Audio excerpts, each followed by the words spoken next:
Aggregation of products can build a healthy local food system by allowing producers to pool their time, knowledge, and products to provide a larger and more consistent supply for consumers. There are many different aggregation models, including farmers markets, food hubs, and multi-farm CSAs.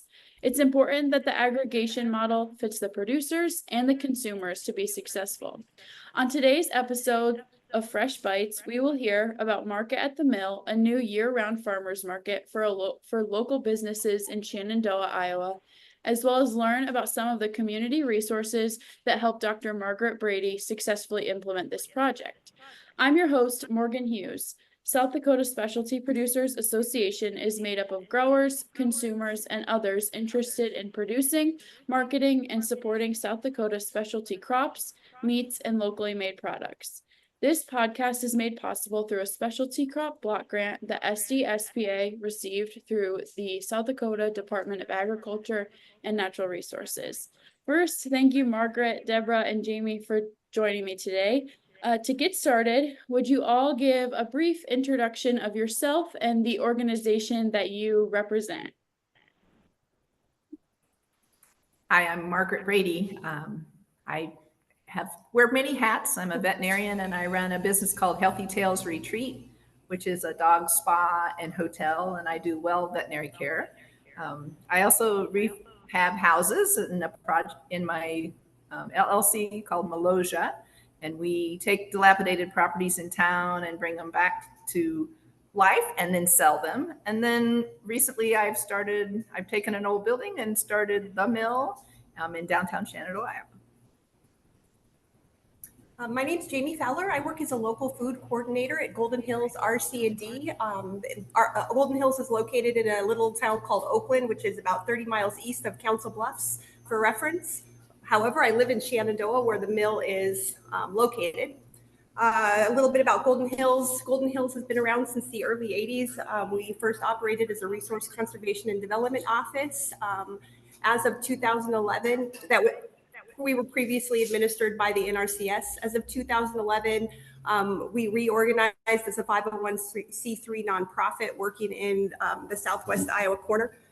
Our mission is to collaboratively develop and lead community conservation and cultural initiatives to improve our quality of life in Western rural Iowa. And we work in about 6 different program areas: land stewardship, outdoor rec and tourism, water resources, arts and culture, community partnerships, and local food. So that's what brings me here today. And I'm Deborah Soley with the Center for Rural Affairs. We are based out of Lyons, Nebraska. We work in Nebraska and Iowa. We also do some work in South Dakota and Minnesota. We have 3 different arms of our work. We do lending only in Nebraska for entrepreneurs, businesses. We also do farm and community work. Right now, that work is based in Southwest Iowa. And so that's part of the work we're doing with Margaret and Jamie, and then throughout Nebraska. And then we also do work with policy, looking at state legislators and at federal legislation, predominantly around the Farm Bill. And that's the work that's happening in South Dakota, Minnesota, Iowa, and Nebraska. We celebrated our 50th anniversary last year, and we call ourselves rural nerds. So we like to say anything that we can do with the rural communities, we are happy to do and happy to support. Thank you for sharing. That all sounds like wonderful work, and I'm so glad that Margaret suggested that you both join us today, just because as you talk about your organizations, those community partners are such a large piece of aggregation and really making sure that they're successful in our communities.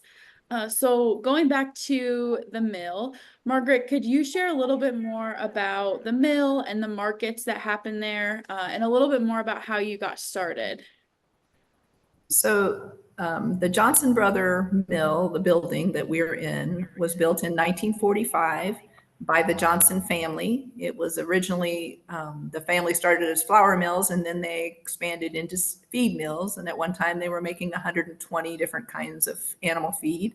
A big, probably the biggest one in Southwest Iowa, a really big establishment. But then things changed with feed over time, and the building became abandoned in about the 1990s and had sat empty for about the last 20 years. It sits on Main Street. It's just this big, huge building on Main Street. And it had gotten to be kind of a little bit of a black eye on Main Street.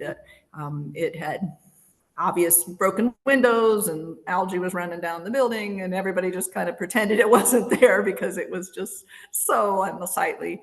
And I have a passion, as I said a little before, about restoring old houses, kind of taking the ones that are the worst ones and bringing them back to life, the ones that everybody's given up on, but they're not quite to the point where you have to tear them down. And I needed a warehouse because I had too much stuff that I was trying to save from house to house. Flooring, sinks, you know how you do, you accumulate a lot of stuff. And so I was talking to the city attorney, and I said, I need a warehouse. What do you have in mind? And he says, well, what about that Johnson Brother Mill building? And so that started me down a journey. I worked with the family who put in some financial resources to help make this building, bring it back to life. And the city came in with some TIF money. I was thrilled to receive an Iowa Community Catalyst grant. And a lot of that money went to just kind of stabilizing the building and getting it to be at where we are now, which is the outside's all good. We've replaced some windows, and now we're ready to start developing the inside. I was raised on a farm, and I'm pretty passionate about eating what we grow. We live here, and as you do, in the middle of God's country, where all we could grow anything. And I was raised on a farm where I always said we only went to town to buy flour, sugar, and Coca-Cola, because that was what we didn't have on the farm when I was growing up. And now I live in town, but I really wanted to get a little more back to that, where we're eating more what we grow. There was a small farmers market here in Shenandoah. Of course, it was outside in one of the parks. It wasn't weather. It was for a pretty short period of time, and it was pretty small, 4 or 5 vendors. And so my vision was to start a year-round market. Our stores are open Thursday night late. There's live music across the street. So Thursday was the natural night to have it. So we have it from 4 to 7 Thursday nights, every Thursday night, year-round. We have space for, right now, although we've just expanded this week, but right now we have space for 32 vendors, and we've had as many as 32 vendors. And then we probably average in the 20s. And we don't make a big contract out of it, so they come when they can. We encourage stability, but we recognize life, sometimes a year are better for other people, some people than others, and so we're pretty flexible on that. I couldn't have done any of this without Jamie and Deborah, because they really, I am a veterinarian. I didn't know anything about how to do a farmer's market and how to contact vendors, what kind of hours we should have, who we should invite, where we should kind of draw the line at some of the things. So they've just been instrumental in helping make this all happen.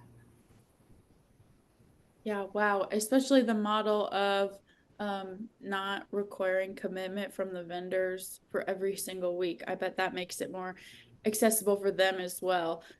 You mentioned Jamie and Deborah's help. That was my next question is, Jamie and Deborah, can you share a little bit more about your roles and the support that you provided as Market at the Mill came about?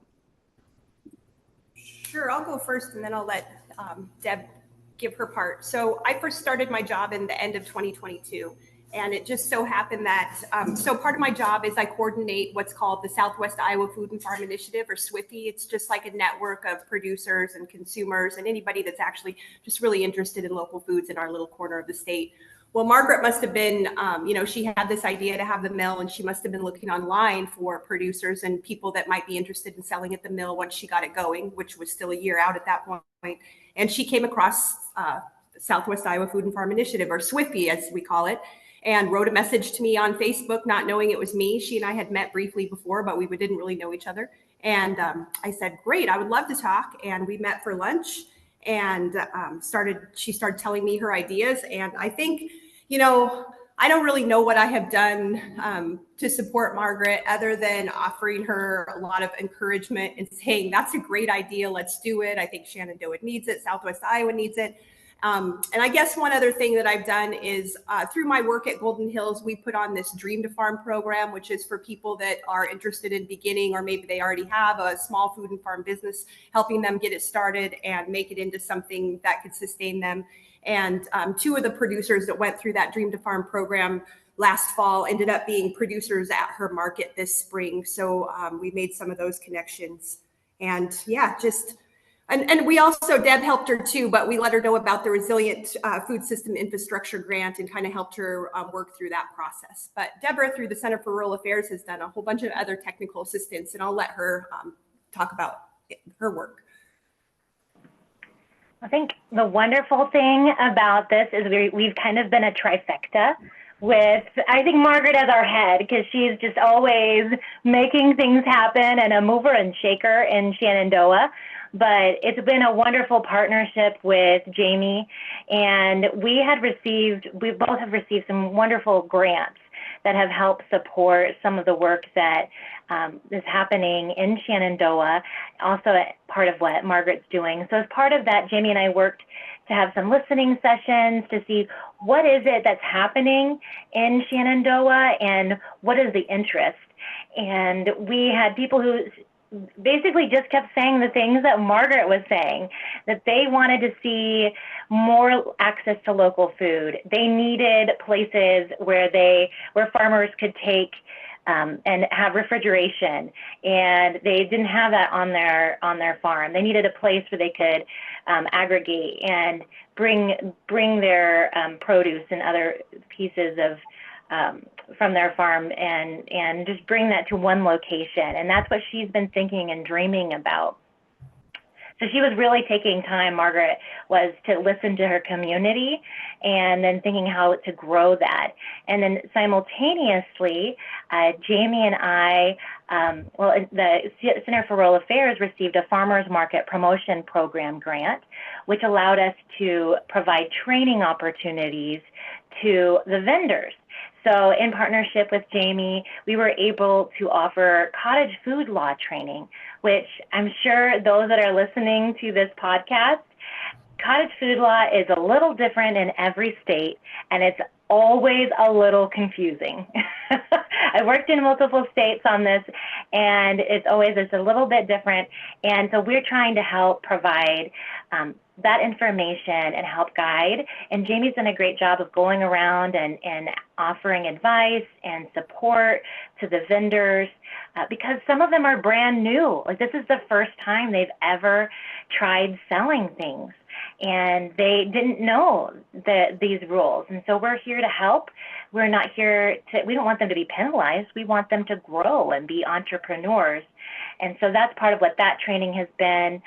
We did a new vendor training to help them see, like, sometimes that's a question we get, like, well, how do we price this wonderful piece of artwork that I've done? You know, like, I think it's priceless, but what do I do? Or what about this pumpkin that I've grown that's so beautiful, but I want to be competitive? And so we walked through some of those pieces with vendors. And then we've done some SNAP double up food bucks, how that can work at a farmer's market. It's a way you can expand your consumer base. We also talked about how to expand and being more inclusive in your farmer's market. What does that look like? So those are just some different training pieces that we've been able to offer at farmers markets and have been working with Margaret on. And most recently, we haven't offered it yet, but we're scheduling how to work in Canva, which is a free service for vendors and others, because we are our own best promoters, and we want to be able to use these free services to help promote our own ways. But if you don't have someone showing you, sometimes it's not the easiest to navigate. So those are some of the opportunities that we're partnering together, because as Margaret will tell you, each of these vendors are entrepreneurs, and she wants to see them go to the next level. And so that's what each of us is here for, is to help them do that. That's really wonderful. When we talk about aggregation, we often talk about, like, providing the market for these products, but we don't always think about those other education pieces and just the support that we can provide the producers too. So that's really great to hear. And Deborah, you touched on this a little bit before, but Jamie and Deborah, when you're talking about these services that you offer, is this only limited to Iowa residents, or what can you provide to people in other states like South Dakota? And if there's maybe something that you can't assist with in South Dakota, are you aware of other contacts or organizations that may offer similar services? So I specifically just work in Southwest Iowa, in a 9-county region. I do go outside of my 9-county region a little bit. I'm a member of the Iowa Food System Coalition, so I work with some food and farm businesses across the state, but primarily just in Iowa. I do help find markets in Omaha too, since that's just across the river. Deb can speak a little bit about what the center offers in South Dakota, but I do know recently the USDA has divided the United States up into different regions that they're calling the regional food business centers. And North Dakota or South Dakota is in the North Central USDA Regional Food Business Center. And I looked on the website this morning before I came down here. And I think if I was looking for resources in South Dakota, and I talked to the Center for Rural Affairs, but I'd also visit that website and see if there's somebody that they can connect you with there. I'm not very familiar with your region. Yeah, I would just add to that. We're always happy to connect. So I predominantly work in Nebraska and Southwest Iowa, but we'll answer questions from anyone. But usually it's us connecting you back to someone within your state, because that's the best way to find that collaborator, someone who really knows your neighborhood, your area. But you're always welcome to reach out, and I can share my contact information with you, Morgan. I would totally back up what Jamie is saying, that the North Central Regional Food Business Center is a great way to go. They have wonderful resources available that have been funded, and you may have even talked about them before on this podcast. And the Business Builder grants that are available through them would be a wonderful resource for your listeners. There's also some other grant opportunities, which is something I'm always pushing. I feel like I'm always like, oh, Jamie and Margaret, I found out this new grant opportunity. But there's, you of course have your state level representation for the USDA Rural Development. So if you have folks that are listening, there's the Value Added Producer Grant. There's the REAP grant, which right now, because of the Inflation Reduction Act, is you can receive up to 50% grant, which goes toward any energy savings. So for example, if you're doing some refrigeration for farmers, like an aggregation, and you need to get a new refrigerator, and you can show that there's energy savings, like you're getting a newer refrigerator that's going to save you energy utility bills, then you can qualify for up to 50% cost on that refrigerator through the REAP grant. And that's through USDA Rural Development. So I think there's just a lot of great funds swirling around out there. And so sometimes it just takes a call to your state office to find that information. So I would definitely recommend. And then I did look this up too. I think Jamie and I were both Googling beforehand. But I know that Margaret mentioned that one of the things that helped her in her funding was TIF, the tax increment financing. And it does look like that's available in South Dakota. So I would recommend for folks who are wanting to look at redevelopment in your community, see if your community has that available. Not every community would have it necessarily, but it's worth checking to see if your community has it and if there are funds available for any project they might be interested in. Thank you for sharing. Yeah, and for those listening, South Dakota Specialty Producers Association does help connect some of the South Dakota producers with some of the different funding and programs mentioned. But I always like to ask that question just because there's always more out there than we realize. So I appreciate your responses there. Moving a little bit more into the market and how you've seen it impact your local economy and food chain. Having the year-round location is so great for the reliability and the accessibility of local food and products rather than markets that end at a certain time or change to a different winter location. And I know that the project is fairly new, but are there any impacts that you've seen so far on your increasing customer base or the attendance of the markets or even involvement of local businesses? You mentioned that you expanded, so that must mean that you had some demand from local producers. So one of the, you know how you go into this and you think, oh, it's going to go a certain way, and then it kind of evolves into something else. I thought it would be a lot of produce people, a lot of vegetable producers and all that coming to the market. But what has really probably been the biggest seller in our market is the baked goods. We have a lady who makes bagels, and she sells out 700 bagels in less than 3 hours and could sell 1,000. I mean, people just come, like, the bagel lady's coming, but she is like a super good marketing herself. She puts it on Facebook. I'm baking this kind and I'm baking this kind, and she'll take orders ahead, which they can pick up at the market. So if they can't, because we open at 4 and some people don't get off till 5, but she's got them all bundled up there ready for her. And then we have a Mennonite group that has been making homemade cinnamon rolls, and they sell everything that they bring. And we have Susie's Good Bread, and we have Neighborhood Bakehouse. So we have quite a few bread makers, and they're each have their own niche. So like the Neighborhood Bakehouse does ancient grains, and he grinds his own wheat, and is just really in touch with that. And that's all grown in Iowa. And it's all locally grown. And he's from California, and he's just really super into the whole food thing. So he is just, I mean, so you've made some amazing contacts. Of course, I get to know all these people super well, from the guy who paints fishing lures, and his mom who just in her retirement has become an artist, and to a lady who she'll engrave mugs and she'll do breadboards with your family grandma's picture and the favorite recipe on it. I mean, so the fun thing has been to get to know these people. The great thing about Jamie and Deborah is I don't know the answers to hardly any of their questions, but I said, I don't know, but I know who does. And that's why we had some thinking sessions with farmers market people before we got started.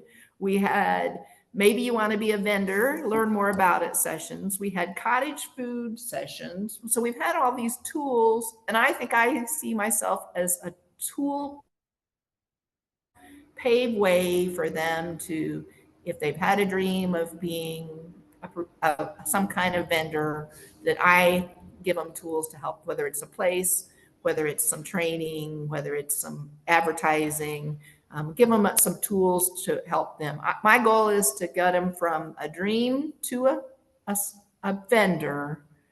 And then the next step will be help them go from a vendor to, I want to do this full time. And I have plans for that. Wow, it's really interesting to hear about the variety, because while my focus is specialty crops and the produce side of things, like you're saying that everything is grown in Iowa, that isn't possible if we aren't supporting the producers to start with. So it's really interesting to hear about all the variety. And I think there's a benefit to having it be a one-stop shop, whether it's art or produce or baked goods. They can come and get it all, which is expanding your market too. I will say not all of the vendors that are baking it are using made in Iowa or grown in Iowa grains, but some of them are, and that's really great. They get them from Breadtopia over in Fairfield, if anybody's interested. Yeah. One thing that I would like to see my produce people expand into is a little more value added with their produce. So something simple that I think in my mind is something like a salsa kit. So it's got everything you need to make my favorite recipe, including the recipe, kind of along the HelloFresh kind of concept, where it's got pretty step-by-step directions. It's not too hard. It makes 5 ingredients, and it makes enough for 1 jar. It doesn't make, hundreds that you have to can or do something with. And I think as our producers grow, I think they'll see the value of kind of doing more than just having a few things on the table, so that they're really trying to meet the needs of our consumers who aren't very good with fresh produce right now in this area. That's not selling as much as I want it to. So I think I need more tools to help them see how simple it is to take whatever's on that table and make a good meal out of it. Yeah. And I just want to add on that, and maybe, and you might later too, I might be jumping ahead a little bit, Morgan, but I think what's exciting, and Margaret, I just want you to share a little bit too about your dreams and not just dreams, but you have worked toward funding for this, is how to make those a reality. So for people who want to take, maybe make a value added product, but don't have a commercial kitchen or don't have the equipment to process, how do they do that? That's beyond their abilities. Often from a profitability standpoint, they may not have the money to put toward that because they're putting it back into their farm. And so Margaret is working towards some innovative ideas. And I just was hoping you could share a little bit about that, Margaret. Yeah, so this building is huge, and so we have a lot of space that we can grow into. So I've written a resilient foods grant for a commercial kitchen and a vegetable processing area, which includes refrigeration and freezer space that would be rentable by our producers or people in the area by the day, by the hour, by the week, whatever they need to get them to allow them to go to that next level. So I've got two ways of thinking about it. One is some of them are ready to do that themselves, and some of them would rather just grow that produce. And so my business plan is the ones that are ready to do themselves. I'm going to provide them the inspected space. I'm going to provide them whatever they need to get to be able to work in a commercial kitchen legally. Have everything so they can walk in with their produce and walk out with their product, whatever they want to do. But I also recognize that I may have to be the processor to get it to go to that next level. And I'm ready to train staff or get them ready to go to the point where they can be the ones that are, they're selling us the produce, but we're the ones that's taking it, really physically taking it to the next level.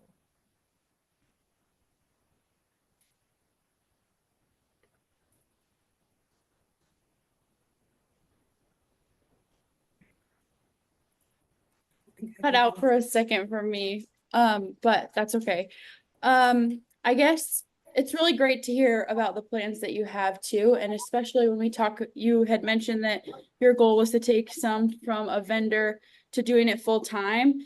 And it's really important to provide those different tools to make sure that that can be a reality. So I guess to conclude with this question, can we just loop back around, and if you have anything else that you want to share as far as the impacts that you hope to see the program have on expanding access to local products? And we've kind of touched on this a little bit, but just anything else you want to add? I would like to just say, so it's really exciting to have all of these vendors here, and a lot of them are art and craft vendors, and I'm excited to have them here, but that's not necessarily my line of work. I want to get more produce vendors and value-added producer people using grown in Iowa products. And I think just having Margaret provide a year-round, every Thursday market where people can know that they'll have an outlet for their produce or their value-added goods is huge. So maybe that will encourage somebody to make the next step to become a value-added producer, or perhaps maybe that will encourage them to buy infrastructure for their farm, like a high tunnel for season extension options when, most of the markets end at the end of September or possibly go into October. We have been in a 5-year drought here in Southwest Iowa. Well, I'm sure that South Dakota is facing some of that too. I know I'm from Wyoming and they are dealing with that as well. It's kind of a regional thing. And I think that has been kind of a burden for vegetable growers in our area. But hopefully, eventually that'll turn around and we'll start getting some more rain and I can start encouraging more people to grow things. It's hard to tell them to grow, and then not have the rain to water the crops, which we so desperately need. So. I can just add, I think it's also about accessibility for farmers to have a market that's available to them year round, that doesn't close, even though they might still have vegetables and produce to sell. And then accessibility to your community and to your customer base, that they can go year round and know that they are going to have a place they can go and purchase and have access to delicious, healthy foods. And I think that's what's really wonderful about what Margaret's doing. And I think there's a lot of room for, like, we don't really have any fruit producers that are coming to the market yet. And I mean, there's just so many things that I'm like, oh gosh, I just need to make some more connections with who's got some good apple trees or whatever. So I'm on the radio once a week. Our market's pretty visible. Everybody in kind of the neighborhood is talking about it.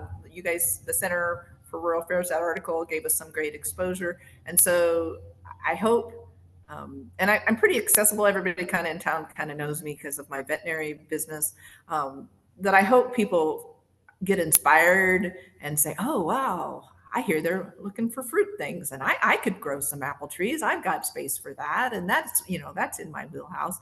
And I think, as we're here, I have, seriously, I just had somebody text me now. So I have 3 new vendors a week reaching out, and they're all sorts of things of just everything. And my only requirement really is that they have to be either locally grown or locally produced. So they can't just be the Scentsy person.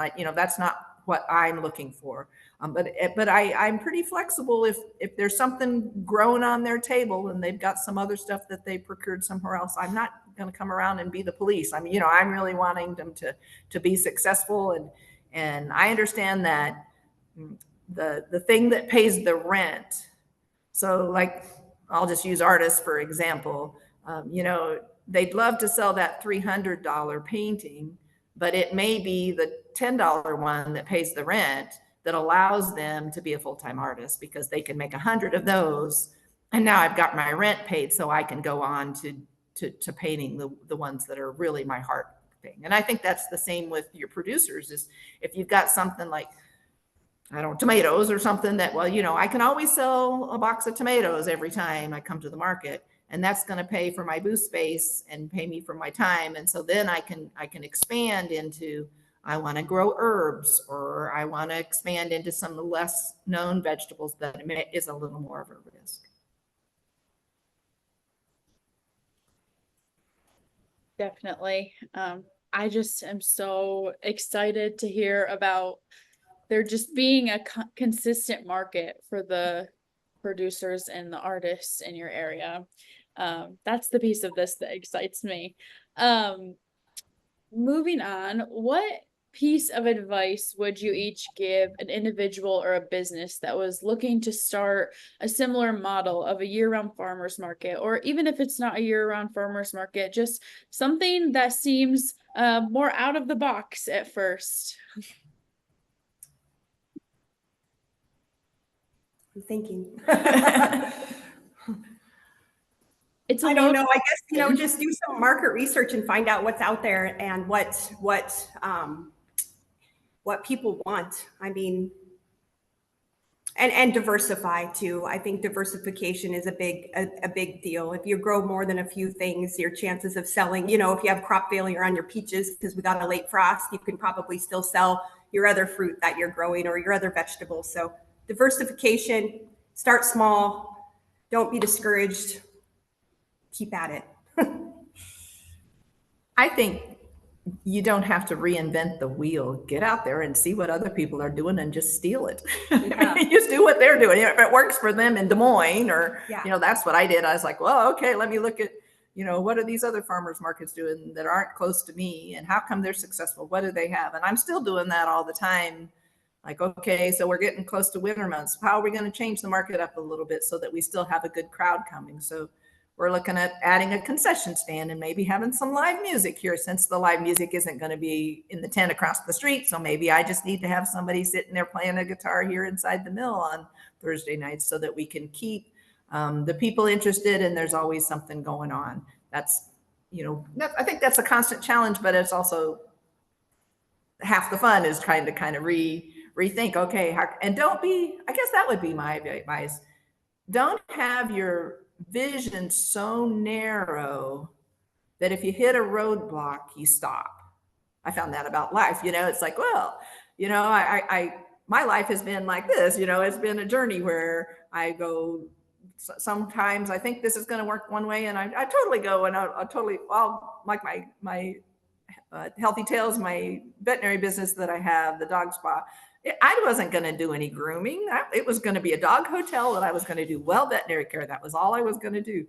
But the grooming was a huge need. I have 3 full-time groomers, and it's a third of my business, and they're busy. They saved us through COVID because the dogs still needed their haircut, even though people weren't traveling and stuff. So, be flexible and look at each roadblock as an opportunity to expand, not as a stopping point. I guess that would be my encouragement. I would I just add to what Margaret said, because I think that's a great point about going and just learning from others.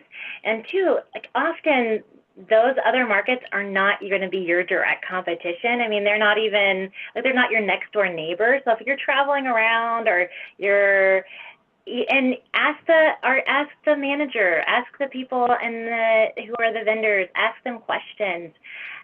Don't be afraid to ask, like, find out how they were funded. I mean, especially if they are not your next door neighbor or your competition, they're going to be really open to sharing how maybe they got a grant, or how are they structured? Are they private? Are they nonprofit? What does that look like?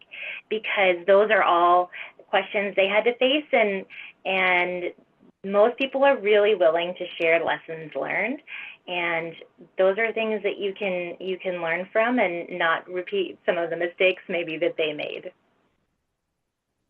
Yeah, that's a really great point. Is a lot of the different models that have started like this in many areas, they're all enthusiastic about the same goal of increasing access to local food. So they usually are willing to share. And I want to go back a second.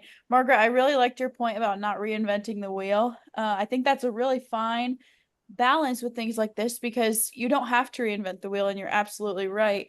There's also a balance of changing it up a little bit to best meet your community's needs. And so it's just really interesting to think of how all the models can apply to different areas. I have a few more questions, just kind of as we wrap up. And the first is, you had talked about it a little bit, Margaret, and I saw on the Mill Downtown Facebook page that you have honey and pumpkins and baked goods at the market. Do you have anything coming up this fall or holiday season that you'd like to share about? Well, we have so many things going on here at the mill. So this weekend is the Southwest Iowa Art Tour, and so we're a stop on a gathering place, they call it, on that. So we're going to have 6 artists in the mill, and they travel all over Southwest Iowa, and they meet with the artists, and you can buy their works. And so that is coming up on Saturday and Sunday this week. Next week is. The week after that is ShanFest, which is our big festival and so we're huge part of that. We're going to have about 30 plus vendors in here. We've got antique tractors in the streets. We've got kids games and bouncy castles, and we have a bike parade that starts here and go up town. So one of my visions, because the city did put a considerable amount of what we call TIF money in, and that was my my fellow people's taxpayer dollars that went into this restoration of this building. So I'm really trying to make the building a center for people in Shenandoah and the Southwest Iowa to collect and to reconnect with their community and to have fun. And so in October, we're going to do a Halloween market in the basement, which is kind of scary. We're going to have a haunted house in the basement. And so every month, my vision is, in addition to the weekly markets on Thursday, we'll have once a month a themed market that has something fun. So if it's strawberry season, we're going to have a strawberry market, or we're going to have Christmas. We've got some people making Christmas wreaths. We're going to do make and take centerpieces. We're going to do make and take one for Thanksgiving, and then one with greens in December. So yes, my brain never stops. I just have a million ideas, but my vision was basically 52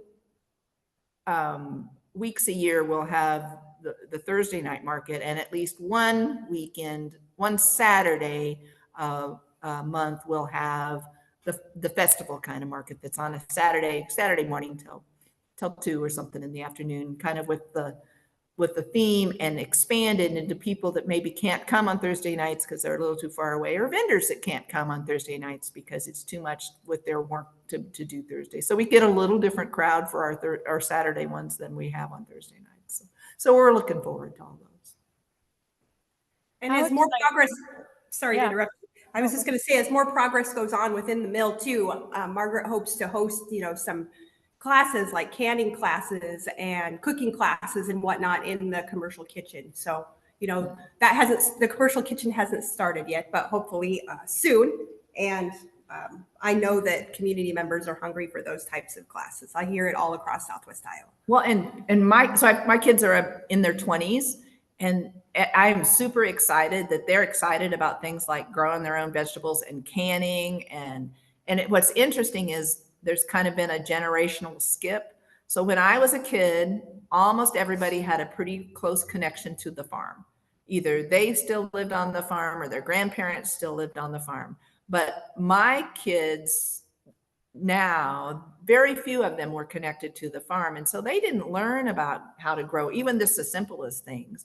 And so I feel part of my responsibility to because they're hungry for it. They want to know about it. So I'm excited about bringing those classes to Shenandoah and to this area, and get other people excited about how to eat well, and, kind of the make and take it home. And I can do this myself. So if we have a cooking class and it's fun, and then they each go home with their little packet of whatever it is, they can cook it at home. I think that is going to go a long ways toward my goal of helping them eat local.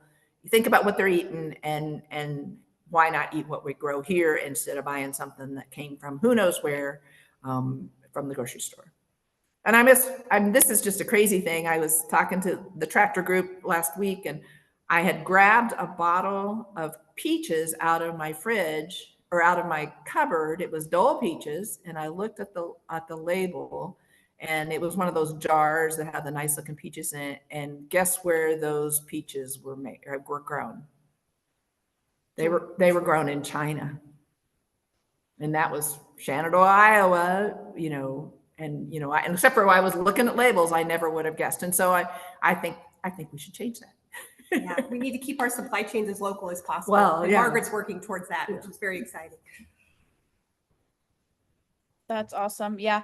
In addition to my work with South Dakota Specialty Producers, I also have a master's in public health. And so it's part of my interest in all of this. And really, like, as you're talking about the local, keeping those food chains local, and knowing where our food comes from, it's so important.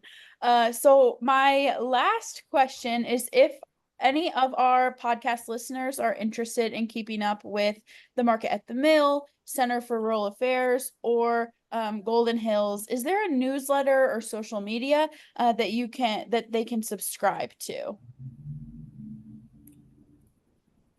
Sure. So Golden Hills is a kind of a small organization, and we have a pretty active Facebook page that myself or some of my colleagues are always sharing information on there. So you can find Golden Hills RC&D on Facebook. You can also find the Southwest Iowa Food and Farm Initiative on Facebook. And Golden Hills has a website, www.goldenhillsrcd.org. And at the very bottom of the page, there is a newsletter sign up. We don't bombard your email with newsletters. We only send it out if we have some good information to share. So if you're interested, please sign up. I'm just on Facebook, the Mill, downtown Shenandoah, Iowa. I try to post every week who's coming, what we're excited about, some cool things from here. Just try to make it happy. Only positive things go on the Mill site, and really try to get the word out about our vendors and what they're excited about, what new they're trying. And that's been our primary source of advertising, and has been pretty successful. I'm on the local radio station at KCSI once a week, and I'm going to start posting when I'm going to be on there. So with the magic of distance radio, you could catch in, and I usually talk for 15 to 30 minutes, depending on how much we have to talk about what's going on at the mill, and who's coming, and who the vendors are going to be and what new things they're going to bring. If you're in South Dakota, listen to Margaret and steal her ideas. That's right. I will. And Right.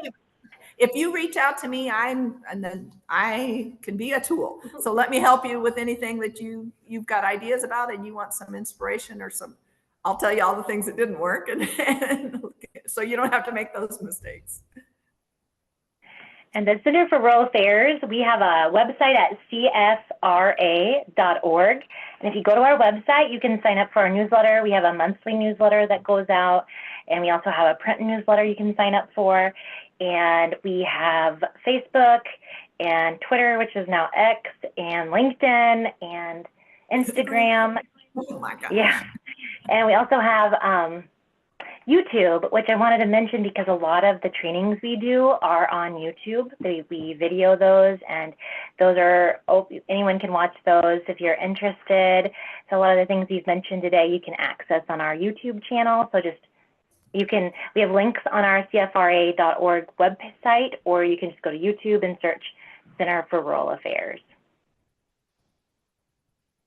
Well, thank you for sharing. I'm so glad to hear that if our listeners are interested, there's ways to follow along and hear about future endeavors.